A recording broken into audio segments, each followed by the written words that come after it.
आदरणीय दर्शकवृन्द नमस्कार। पाथिभर online television लगायत विभिन्न अनलाइन टेलिभिजनहरूमा एकमुष्ट स्वागत गर्न चाहन्छु। म अभियान लिम्बू।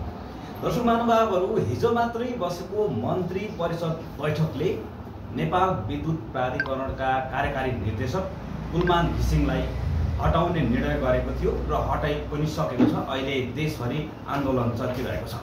त्यस्तै गरेर अर्को एक समूह रहेको छ, दुर्गा प्रसाई लगायतका, ज्ञानेन्द्र साई लगायतका समूहले भनिरहेका छन् हामी चैत्र 15 गते कुनै पनि हालतमा राजा लिएर नै आउँछौँ भनेर लागि परिरहेका छन्। आन्दोलन पनि घोषणा भएको छ भने गणतन्त्रवादीहरूको पनि चैत्र 15 गते नै आन्दोलन घोषणा भइसकेको छ। दर्शक महानुभावहरू, कुलमान घिसिङलाई हटाउनु कतिको जायज हो या गलत हो, त्यस्तै गरेर नेपालमा राजा आउँछ आउँदैन, यही सेरोफेरोमा केन्द्रित रहेर आज हामीसँग हुनुहुन्छ युवा नेता जेन्टल लावतीज्यू हुनुहुन्छ। उहाँसँग म सिधा प्रश्न गर्नेछु। जेन्टल सर, यहाँलाई स्वागत छ। नमस्ते। सन्चै हुनुहुन्छ? एकदम ठिक छ। अब नेपाल विद्युत प्राधिकरणका कुलमान घिसिङलाई त अहिले सरकारले हटाइसकेको छ, यस विषयमा तपाईँको विचार के छ? होइन, यो सरकारले चाहिँ राम्रो काम गर्नुपर्ने ठाउँमा, देशलाई चाहिँ एउटा समृद्ध बनाउने ठाउँमा, अनि समृद्ध नेपाल सुखी नेपाली भनेर नारा लाउने तर काम चाहिँ उल्टो उल्टो गर्ने काम गरिराखेको छ। तर सरकारले त भनेको छ कुलमानले त केही पनि काम गरेको छैन, 0.1% पनि गरेन। त्यो होइन। अब यो कुलमान घिसिङ जस्तो सबै कर्मचारी हुनु हो भने, सबैले यो देशलाई माया गर्ने, साँच्चै देशमा परिवर्तन गर्ने नै कुलमान घिसिङ जस्तो चाहिन्छ। जुन बेला नेपालमा 18-20 लोड सेटिङ थियो, त्यो लोड सेटिङले हटाउने काम चाहिँ कुलमान घिसिङले गरेको थियो। तर त्यस्तो राम्रो काम गर्नेलाई हटाएर आज सरकार आफैमा लज्जास्पद काम गरिराखेको छ। त्यसको विरुद्धमा आज दिनभरि तपाईँले देखिराख्नु भएको छ, आन्दोलन उठिरहेको छ। काठमाडौँ उठिरहेको छ, अहिले धरानमा अघि पनि कार्यक्रम भयो होला, अहिले फेरि हुँदैछ, भरे पनि हुँदैछ। स्टेप सबैले चाहिँ, सबै सङ्गठनहरूले जसले यो देशलाई माया गर्ने, यो देशमा परिवर्तन गर्न चाहनेहरूले चाहिँ आन्दोलनको सुरुवात गरेको छ। र तपाईँले त्यसले गर्दा हिजो चाहिँ जुन यो मन्त्रीमण्डलले कुलमान घिसिङले हटाउने काम गर्यो र केपी ओली जो अहिले देशका प्रधानमन्त्री हुनुहुन्छ, उहाँले आफ्नो सालो हृदय साक्यलाई चाहिँ उहाँले चाहिँ विद्युत प्राधिकरणमा निर्देशकमा चाहिँ नियुक्ति गरेको भन्ने आएको छ। यो सरासर गलत छ। त्यसले गर्दा पुनः नियुक्ति अब कुलमान घिसिङलाई पुनः नियुक्ति गरेन भने यसले चाहिँ अब आन्दोलनको स्वरूप चाहिँ सशक्त रूपमा उठाउनेछ। तर यो तपाईँको बुझाइ गलत हो। ऊर्जा मन्त्री दीपक खड्काले के भनेका छन् भने यो श्रेय चाहिँ भारतलाई दिनुपर्छ, भारतले नै नेपालमा लोड सेडिङ अन्त्य गराएको हुन्, कुलमान घिसिङले गरेकै होइन भनिरहेछ। तपाईँले झुट बोलिराख्नुहुन्छ। त्यो होइन, भारतबाट केही विद्युत ल्याइएको छ। किन भन्दाखेरि त्यो पानीको मुहान सुत्ने क्रम हुन्छ यो अहिले चैत वैशाखतिर होइन, त्यो बेला चाहिँ भारतबाट पनि विद्युती नेपाल सरकारले सम्झौता गरेको छ र इन्डियाबाट त्यो किनेको हो, त्यसले होइन भन्न सकिन्न। तर जुन अहिलेको ऊर्जा मन्त्री र अहिलेको ओली सरकारले उहाँले हटाउनु भनेको चाहिँ मात्र त्यहाँ चाहिँ सेटिङ हो। किनभने यो ऊर्जा मन्त्रालयमा यो विद्युतमा चाहिँ यति ठुलो प्रोपर्टी छ, यति ठुलो लगानी छ र यहाँ हाइड्रो पावर चलाउने, लाइसेन्स वितरण गर्ने हरेक कुरामा चाहिँ ठुलो रकमको रकम चाहिँ चलखेल हुन्छ क्या त्यहाँ। त्यो भएको हुनाले उहाँले चाहिँ त्यो भ्रष्टाचार गर्नको लागि, त्यहाँ आर्थिक उपार्जन गर्नको लागि, व्यक्तिको लागि होइन, त्यहाँका कर्मचारी, त्यहाँका मन्त्रीले चाहिँ ठुलो होटल घटाउनको लागि चाहिँ यो काम गरेको छ। त्यसले गर्दाखेरि त्यो भारतले गर्दा, यसले गर्दा, त्यसले गर्दा भन्ने हुँदैन। कुलमान घिसिङभन्दा अगाडि पनि भारतबाट किनेको थियो, त्यतिखेर चाहिँ किन लोड सेडिङ भयो त? अब यहाँ तपाईँहरूले नै चुनेर पठाएको मन्त्रीले भनेछन् भारतलाई धन्यवाद भन्नुपर्छ भनेछन्। हामीले चुनेको होइन, त्यसमा केही जनताको दोष त छ। मैले भन्दै आएको छु यो देश नेताले मात्र बिगारेको होइन, चुनावमा भाग लिने, सहभागी हुने, निर्वाचन गर्ने, मतदान गर्ने जनताको पनि हात छ। त्यसले गर्दा हामीले भन्दैछौँ कि अब पुरानो पार्टी, पुरानो नेतालाई ध्वस्त नगरिकन यो मुलुक बन्दैन। किन भन्दाखेरि राणा शासन हटाइयो, तर राणा शासन पछाडि देशको नेतृत्व गर्नेहरू चाहिँ राणा शासन जस्तै संस्कार बोकेर आए, व्यवहारहरू परिवर्तन भएन क्या, व्यवस्था परिवर्तन भएन। केपी ओलीले त भनेछ अब होइन, म सघाउँछु यो पञ्चायत शासनमा पनि पञ्चायत शासनको विरुद्ध आन्दोलन गरे 46-47 सालमा। तर जब आफू सत्तामा पुग्दाखेरि पञ्चेहरू जस्तै काम गरे। 62-63 को जन आन्दोलनले सङ्घीय लोकतान्त्रिक गणतन्त्र नेपाल प्राप्ति त भयो, व्यवस्था परिवर्तन भयो तर नेताहरूको आचरण संस्कार परिवर्तन भएन क्या। त्यसो भएको हुनाले व्यवस्था परिवर्तन हुँदैमा देश नबन्दो रहेछ।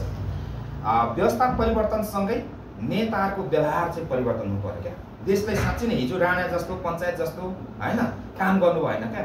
उहाँहरूले भ्रष्टाचार गर्यो फेरि आफूले भ्रष्टाचार गर्नुपर्ने त्यो होइन। त्यसो भएको हुनाले यहाँ चाहिँ अब मैले भन्नु खोजेको पुरानो पार्टी पनि नेताहरूलाई पनि ध्वस्त बनाएर नयाँ ढङ्गले यो देशको नेतृत्व गर्ने नेताहरू जन्मिनुपर्छ भन्छ। अब अहिले एक प्रकारको कुलमान घिसिङको समर्थनमा आन्दोलन मचिरहेको छ देशको विभिन्न ठाउँमा। के यो आन्दोलनले कुलमान घिसिङलाई फेरि रिटर्न ब्याक ल्याउन सक्छ?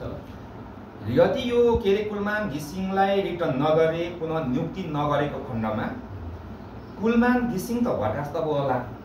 कुलमान घिसिङ होइन अब देशकै प्रधानमन्त्री केपी ओली चाहिँ बर्खास्त हुन्छ। जनताले गर्छन् त्यो। किन म भनिराखेको छु भन्दाखेरि हरेक परिवर्तन जनताले आन्दोलनबाटै गरेको छ। अघि कुरा जोडियो राणा शासन 2007 सालको क्रान्तिले हटायो। त्यत्रो 103-4 वर्ष राणा शासन त हटायो। तपाईँको 30 वर्ष पञ्चायत शासन 2046-47 सालको जनआन्दोलन हटाएको होइन। 240 वर्ष राजतन्त्र चाहिँ 62-63 को जनआन्दोलन हटाएको होइन।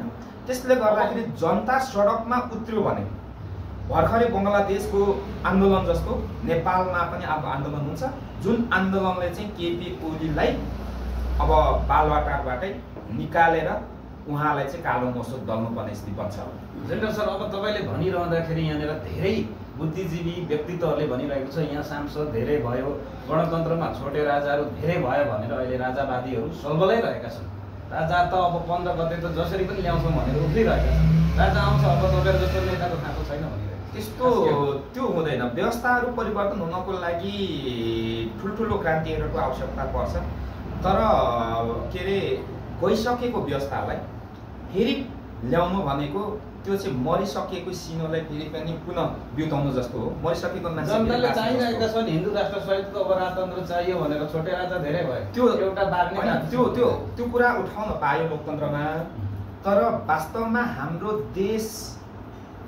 देशको परिवेश चाहिँ के हो भन्दाखेरि बहुजातीय, बहुभाषिक, बहुसांस्कृतिक, बहुधार्मिक भएको मुलुक हो। त्यसो भएको हुनाले यहाँ सबैको धर्मलाई सम्मान गरेर धार्मिक निरपेक्षता भनेको के हो? यहाँ हिन्दू धर्मलाई पनि सम्मान गर्न सक्नुपर्छ। यहाँ बौद्ध, यहाँको किराँत होइन, यहाँको क्रिस्चियन सबै धर्मलाई चाहिँ स्वतन्त्र छोड्नुपर्ने हुन्छ। तर एउटै जातिको मतलब धर्मलाई, हिन्दू धर्मलाई चाहिँ अगाडि बढाएर हिन्दू राज्य खोज्नु चाहिँ त्यो गलत हुन जान्छ। र अर्को कुरा राजतन्त्र हिजो 240 वर्ष त उसले राज्य गरेकै हो नि त यो देशमा। के गर्यो त? परिवर्तन त गरेन। त्यसो भएको हुनाले त्यसको तपाईहरु गणतन्त्रवादीले चाहिँ के गर्नुभयो भन्ने पनि प्रश्न छ। हैन, अघि मैले कुरा गरेँ गणतन्त्र स्थापित हो तर नेताहरूको व्यवहार आचरण परिवर्तन भएन क्या।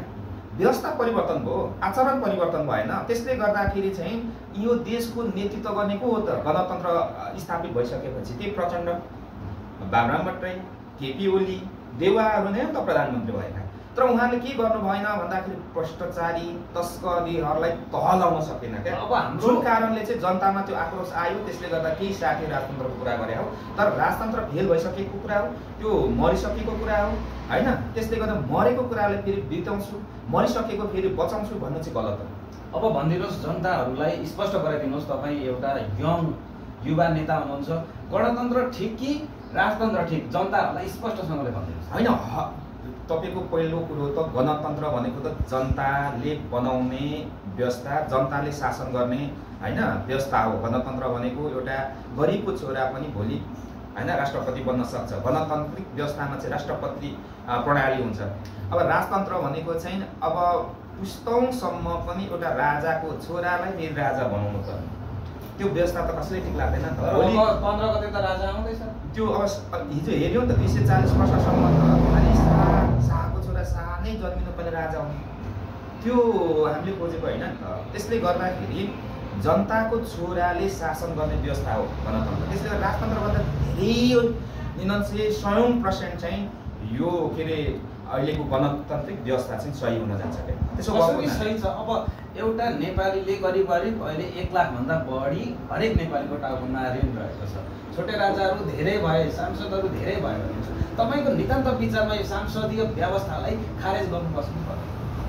संसदीय व्यवस्थालाई खारेज भन्दा पनि संसदीय व्यवस्थामा पनि के हुन्छ भन्दाखेरि राम्रो काम गर्यो भने त्यहाँबाट परिवर्तन हुन्छ। जस्तै तपाईँको अमेरिका बेलायतमा संसदीय व्यवस्था छ। अनि यहाँ जनताले के भनिरहेको छ, जहाँ चाहिँ संसदीय व्यवस्थामा नि आज युके जस्तो भएको छ, अमेरिका जस्तो भएको छ हैन। अब अध्यक्षात्मक प्रणाली भन्छ जो राष्ट्रपति प्रणाली, जस्तै चाइना हैन। अब तपाईँले चाइनामा हेर्न सक्नुहुन्छ त्यहाँ व्यवस्था जुन अध्यक्षात्मक प्रणाली अथवा राष्ट्रपति प्रणालीले पनि त्यहाँ परिवर्तन भएकै छ। त्यसले गर्दा यो त्यो संसदीय प्रणाली या अध्यक्षात्मक प्रणालीले चाहिँ देश बन्छ भन्दा पनि नेताहरूको आचरण के छ त्यो हेर्नुपर्ने रहेछ। हटाउनुपर्छ भनिरहेको छ। जस्तै प्रदेश नम्बर 1 मा 16वटा जिल्ला छ, 193 जना सांसद चाहिँ किन चाहियो? यो चाहिँ आर्थिक भार पर्यो जनतालाई भनिरहेको छ। तपाईँको नेता होइन, प्रदेश नम्बर 1 मा के अरे 28वटा निर्वाचन क्षेत्र छ, 193 भन्दा 93 जना सांसद छन् हैन। 93 जनाले घटाउन सकिन्छ। त्यो त के हो भन्दाखेरि त्यो घटाउने कुरामा समस्या आएन। तर जो निर्वाचितहरूले चाहिँ जनताको पक्षमा काम गर्यो गरेन, देशको पक्षमा काम गर्यो गरेन भन्ने कुराहरू चाहिँ हो। जस्तै अहिले कुलमान घिसिङ विद्युतको कार्यकारी निर्देशक हुँदाखेरि उहाँले त साँच्चै नै त्यत्रो 18-20 वर्ष लोड सेटिङ भइराखेकोलाई उज्यालो यो देश त बनाएकै हो नि त। त्यस्तो व्यक्तिहरू चाहिँ जन्मिनु पर्यो क्या। त्यस्तो व्यक्तिहरूलाई चाहिँ कारबाही गर्ने, बर्खास्त गर्ने। अनि जो उद्योगमा औद्योगिक क्षेत्रमा अहिले उद्योगपतिहरूले चाहिँ अहिले के अरे बिजुली प्रयोगकर्ता तिरेकै छैन क्या। तर हाम्रो यो अहिले यो मुकुम्लो होटलमा बसेका छौँ, यो मुकुम्लो होटलले बिल तिरेन भने 3 महिना बिल तिरेन भने के अरे विद्युतले काटिदिन्छ क्या। अनि उद्योगपतिहरूले चाहिँ त्यतिकै छोडिदिनु पर्ने। अरबौँ त्यहाँ उनीहरूले चाहिँ कर तिरेको छैन, उनीहरूले चाहिँ तिर्नु नपर्ने। यहाँ गरिबका घरहरूमा बलेको गरिब जनताहरूले चाहिँ त्यहाँ चाहिँ 3 महिना तिरेन भने चाहिँ उनीहरूको चाहिँ लाइन काटिदिने। र उनीहरूलाई चाहिँ कर उठाउनु पर्छ। त्यो उद्योगपतिहरूले चाहिँ कर तिरेन, कर नदिइकन चाहिँ उनीहरूको उद्योगमा चाहिँ कटौती गर्नुपर्छ भन्दाखेरि राम्रो काम गर्दाखेरि चाहिँ कुलमान घिसिङ जस्तोलाई चाहिँ के अरे उनीहरूले चाहिँ कारबाही गर्नुपर्ने। तपाईँले यो तर्क गरिरहँदाखेरि अहिलेका सम्माननीय प्रधानमन्त्रीज्यूले के भन्नुभएको छ भने यहाँनिर चाहिँ विभिन्न त्यस्ता कारखानाहरूमा चाहिँ लाइन पुगिरहेको छैन, कुलमानले काटिरहेको छ, बक्यौता तिरेकोलाई पनि काटेको छ भनेर आरोप आएको छ नि त। त्यो होइन, यहाँ के सेटिङ चलेको छ भने उद्योगपतिहरूले प्रधानमन्त्रीदेखि ऊर्जा मन्त्रीलाई किनिएको छ। तपाईँहरूले कुलमान घिसिङलाई हटाउनु पर्यो, हाम्रो पक्षमा काम गर्नु पर्यो, त्यो बापत तपाईँहरूले यति रकम बुझाउँछौँ भन्ने एउटा सेटिङ छ यहाँ। किनभने अर्बौँ चाहिँ यहाँ विद्युत महसुल चाहिँ उठाउनु पर्नेछ। उनीहरूलाई चाहिँ लगभग मैले अनुमानित गर्दाखेरि लगभग 21-22 अर्बभन्दा बढी रकम उठ्छ। उनीहरूले के सेटिङ गर्दो रहेछ भन्दाखेरि 10 अर्ब मिना गर्दै 10 अर्ब तिनीहरूले बुझाउँछौँ भन्ने खालको सेटिङ हुँदो रहेछ क्या भित्रबाट चाहिँ। हिजो एनसेल काण्ड त्यही होइन त। त्यो एनसेल काण्ड चाहिँ के भन्दाखेरि लगभग 64-65 अर्बको कुरा आएको थियो नि त, जुन चाहिँ उसले छुट दियो। अनि पार्टीहरूले पैसा लिए, अनि त्यो पैसा कहाँ जम्मा गरे भन्दा कम्बोडियामा चाहिँ लगानी गरे केपी ओलीले हैन। त्यो कुरा पनि आइराखेको छ नि त, तपाईँले देखिराख्नु सुनिराख्नु भएको छ। अहिले भएको सेटिङ पनि के हो भन्दाखेरि कुलमानले हटाउनु पर्ने कारण चाहिँ के हो भन्दाखेरि उद्योगपतिहरूलाई 24 घण्टा उनीहरूले लाइन दिने, अनि त्यो बापत उनीहरूले नेताहरूलाई हैन रकम बुझाउँछन्। एक अर्को कुरा अहिले इन्भर्टर र के अरे यो सोलरहरू चाहिँ पुरै त्यो व्यापारीहरूको बन्द भएको छ क्या। ती सोलर र इन्भर्टर व्यापारीहरूले पनि यो ऊर्जा मन्त्री र प्रधानमन्त्री किनेको हुनुपर्छ क्या। किनभने उसको त्यस पछाडि चाहिँ उसको व्यापार चल्दै हो नि त। जुन कारणले कुलमान घिसिङ हटाउनु खोज्दैछ। किन कुलमान घिसिङ भइन्जेल त अब बत्ती बलिसकेपछि कसैले इन्भर्टर किन्ने भएन, कसैले सोलर किन्ने कुरा आएन। अनि उसले चाहिँ फेरि किन्न खोज्दा पनि ऊ बिक्री हुँदैन, जुन कारणले चाहिँ आज यो घटना घटिरहेको छ। अब अहिले देशभरि आन्दोलन भइरहेको छ, धरानमा पनि आन्दोलन हुँदैछ भनेर तपाईँले भन्नुहुन्छ। अब कस्तो मोड लिन्छ यो आन्दोलनले? कुलमान घिसिङलाई ल्याउन सक्छ कि सक्दैन? जनताहरूलाई स्पष्ट भनिदिनुहोस्, ल्याउन सक्छ र अब यो हटाइसकेको कुरा होइन। अब यो त यस्तो हुन्छ कि तपाईँको 2007 साल जस्तो 2046-48, 2062-63 जस्तो जनआन्दोलन हुन्छ। जुन केपी ओलीले यो मन्त्रीमण्डलकै निर्णय गरेर हिजो हात हाल्यो त्यो कुलमान घिसिङलाई हटाउने। अब जनता जागिसकेका छन्, जनता कुलमान घिसिङको पक्षमा छ। अब केपी ओलीलाई हटाएर अब 84मा कुलमान घिसिङले त्यो ठाउँमा केपी ओलीको ठाउँमा जो अहिले सम्माननीय प्रधानमन्त्री केपी ओली हुनुहुन्छ नि, अब केपी ओलीलाई हटाएर कुलमान घिसिङलाई 2084मा प्रधानमन्त्री बनाउनु पर्छ हामीले। हामी सबै लागेर बनाउनुपर्छ, किन राम्रो काम गर्नलाई बनाउनु पर्यो नि त। त्यसले गर्दाखेरि केपी ओलीले यो गलत कार्य गरेको छ। यो सच्याएन भने अब कुलमान घिसिङ देशको प्रधानमन्त्री हुन्छ। तपाईँहरूले भनेर के हुन्छ, केपी ओलीसँग सबै छ, राष्ट्रिय सुरक्षा, तपाईँको गृह मन्त्रालय, तपाईँको चाहिँ रक्षा मन्त्रालय। मैले भन्नु खोजेको जनतालाई जसरी पनि उसले प्रधानमन्त्री भइन्जेलसम्म उसको पक्षमा हुन्छ, तर भोलि 84 मा त चुनाव हुन्छ। चुनावमा त फेरि पनि जनताले मत दिने अधिकार त हुन्छ होला नि त। जुन बेला अब ओली जस्ताहरूलाई जनताले अब मत दिँदैन होला, उसँग पैसा होला, पैसा बाँड्छ होला, बाँडेर पैसाको शक्ति चुनाव जित्छु भन्छ होला, तर जनता सचेत भइसकेको छ।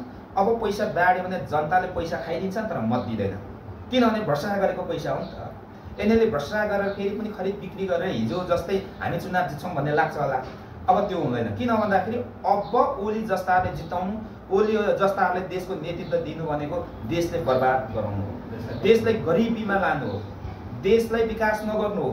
त्यस्तो भएको हुनाले सबै खाले परिवर्तन गर्नको लागि यो पुराना पार्टी र यस्ता पुराना नेताहरूलाई मैले ध्वस्त बनाउनुपर्छ भनेर स्ट्याटस पनि लेखेको छु होइन। अब त्यो रूपमा नभइकन चाहिँ यो देशमा परिवर्तन भयो। दर्शक महानुभावहरू, यतिखेर अहिले भइरहेको विशेष संवाद नेपाल विद्युत प्राधिकरणका कार्यकारी निर्देशक कुलमान घिसिङलाई हटाइसकेपछि अहिले देशभरि आन्दोलन चर्किरहेको छ। कुलमान घिसिङलाई फेरि रिटर्न ब्याक ल्याउन सक्छ कि सक्दैन आन्दोलनकारीले, यसै सेलफेरमा केन्द्रित रहेर आज हामीले उहाँसँग बहस गरेका छौँ। यो भिडियो हेरिसकेपछि तपाईँको मनमा लागेको जिज्ञासाहरू कमेन्ट बक्समा लेख्नुहोला, हामी निरन्तर अपडेट दिइरहनेछौँ। हजुरलाई धन्यवाद। विद्यार्थी पनि सक्यो बोल्दा बोल्दै।